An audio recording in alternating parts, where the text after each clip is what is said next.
Huwag yun na akong i-copyright. YouTube.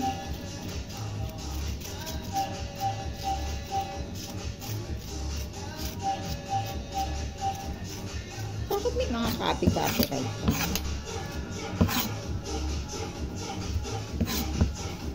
Aray.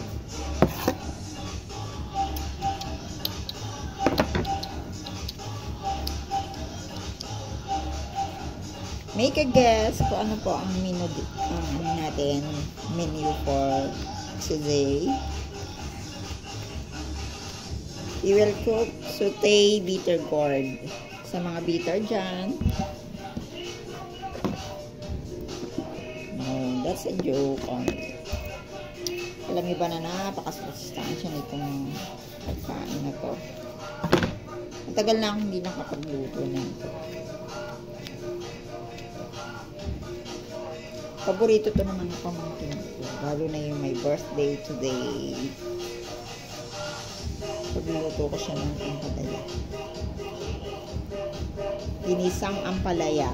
In Tagalog, bitter gourd is ampalaya. Saute is ginisa.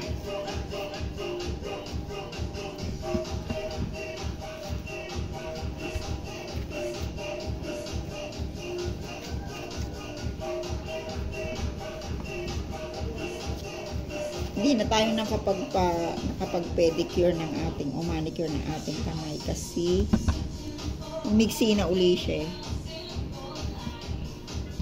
Actually, the real me is hindi po ako talaga nag-pedicure manicure, pero ginawa ko lang outlet yung pedicure manicure para ayoko ko nang naboboard, ayoko nang malungkot, ayoko nang nag-overthink. So ginawa ko po siyang therapy, yung pedicure manicure. And another one is curious. Sabi ko sa kanila,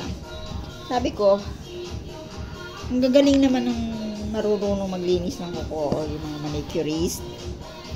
Sabi ko, kaya yun. So yun po, nag-try po. In the beginning, I want colorful nail polish. Pero nung sumunod po, gusto ko na yung mga beige, mga brown,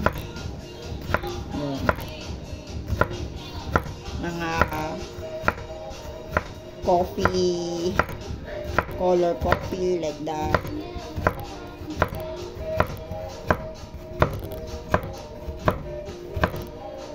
May i-share po ako sa inyo yung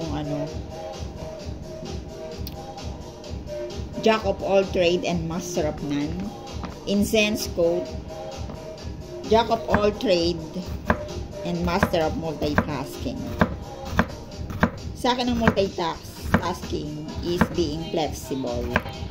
It's also flexibility when you multitask.